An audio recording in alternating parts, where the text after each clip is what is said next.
We are finally about to have the marketplace update, which is also going to be the episode 71 update. So in today's video, I'm going to show you guys a few more leaks, and I have some more news about the marketplace. But before we get into it, like and subscribe, because if you do, this is going to happen. Look at that. I just moved myself for, wait, why did I just respawn? So like I showed previously, there are a lot of options on the marketplace menu. There is going to be a history, there is going to be filtering units by different types, and there's going to be settings. But I have a little bit of bad news and a little bit of good news. So the marketplace, of course, is a really big feature, and it took a long time for Evan to make sure that you can't duplicate things and that actually works and stuff. That's like one of the biggest features we've added to the game in terms of how much scripting has to be done for it. But the features I just mentioned, the filter, settings, and history, all are not gonna be in this update. All the UI is done for them and everything, but that would just require a bit more scripting, and so we'll try to add those by the update after that one, which our next update after that is probably going to be the Easter event. I know like a week or two ago I said we're going to do endless ranks and then the Easter event, but I don't know if we'll have enough time for both because we are planning on some pretty cool things. I want to do an event pass just like we did in the Christmas event, because I already said we had a vote in the Discord. A lot of people seem to like that compared to all the other things we had in the game. So that event pass is going to have multiple units on it, coins, gems, a lot of other things, and we're going to do quests right this time. If you guys remember the Christmas event, I already said this was bad multiple times, but like, I'm gonna say it again. 1,000,000 of a godly, an event that short is not that great, especially considering that only 8,000 of the Halloween mythic exists. So this time, instead of being 1%, the godly is probably gonna be like 0.5%, and instead of getting the event currency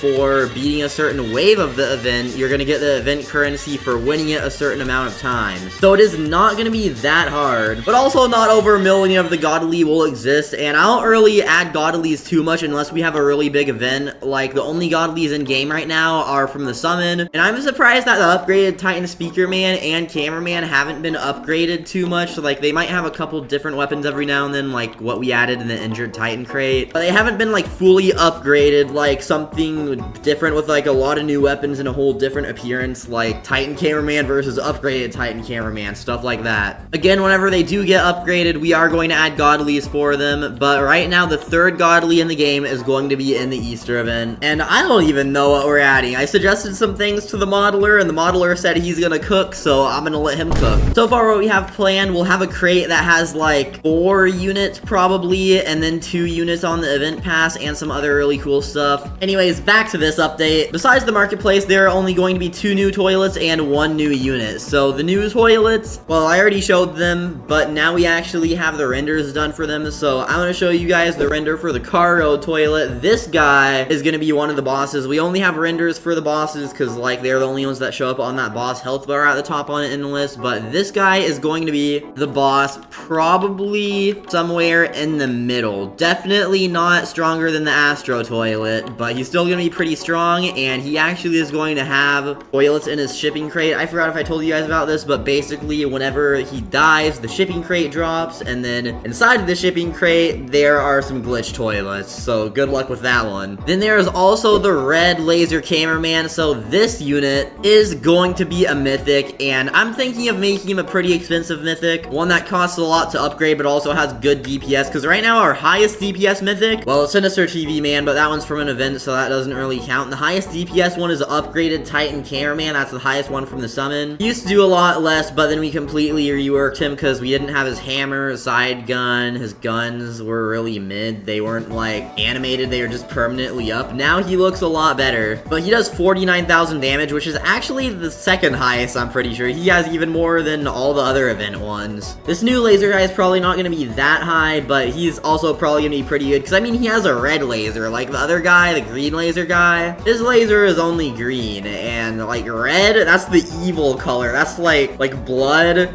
and just the scary color, so that he has to do a lot of damage for that one. But this feature is going to be insanely good for trading, because not only does that mean you don't have to be there like 24/7 to be able to trade things. You can just put a bunch of things on the marketplace, go AFK for a little bit, come back, and maybe someone bought it. Also, gems are going to be a lot more useful, because right now when you get gems, there's not really a reason to keep them. You might as well like buy a crate, because it's not like there's anything unique you can buy with gems that you can't really give to someone else. Like, right now, the only things that cost gems are in the shop, so the only reason you would keep gems is to offer them in trades or to save up for something, but, I mean, 10 crates at once is the same price per crate as buying one, so, like, it's not really too useful. But now, with the marketplace, it's gonna actually be really useful to save up your gems. I said that in many videos, but I'm just saying it again, just so that, like, if you have gems, if you're getting gems and you want to save up, you can do that, because it's gonna be worth it. The endless leaderboard also reset earlier today, but for some reason, only 30 people have claimed it so far, so over the next 2 days, everyone's probably gonna claim it, and this update isn't gonna have too many massive changes to endless mode. Just one of the bosses is gonna be different. It's still gonna be the same difficulty, though, because, like, most of you probably know this. A lot of people probably don't, but I have, like, a system I made for calculating the difficulty on endless mode, so even if I change what spawns, everything else is also gonna be changed to make sure that the difficulty remains the same, so it's not gonna become too much harder, just there are gonna be more bosses, so it's, like, more interesting. And this cargo toilet is gonna be the first spawner toilet, the first toilet that can spawn other ones, and it's gonna spawn it when the crate drops after it dies. So that's gonna give the glitch toilets a little bit of an advantage to get farther, so that might actually be a little hard. It's probably not gonna be too strong of a toilet because the health of the glitch toilets is gonna be factored into the difficulty. And also, they did not seem that strong in the show. I don't really know what was inside the crate in the show, though, because it's basically just 2 of the forklift toilets, so, like,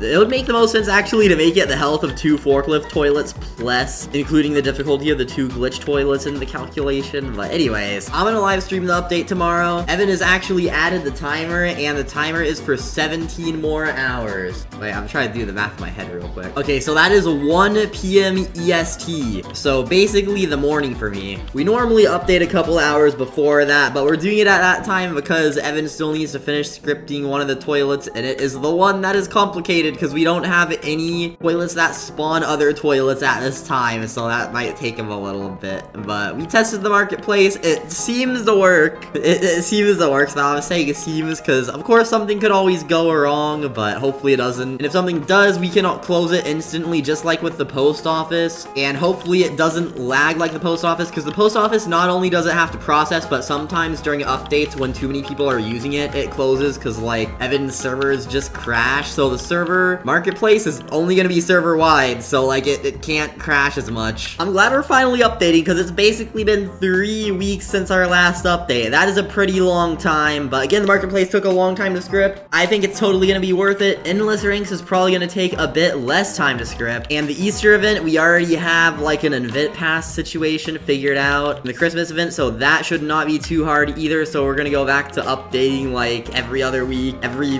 1.5 of a week. So yeah, I'm pretty excited for this update. As always, make sure you subscribe, like, thank you guys for watching, and I'll see you all in the next video.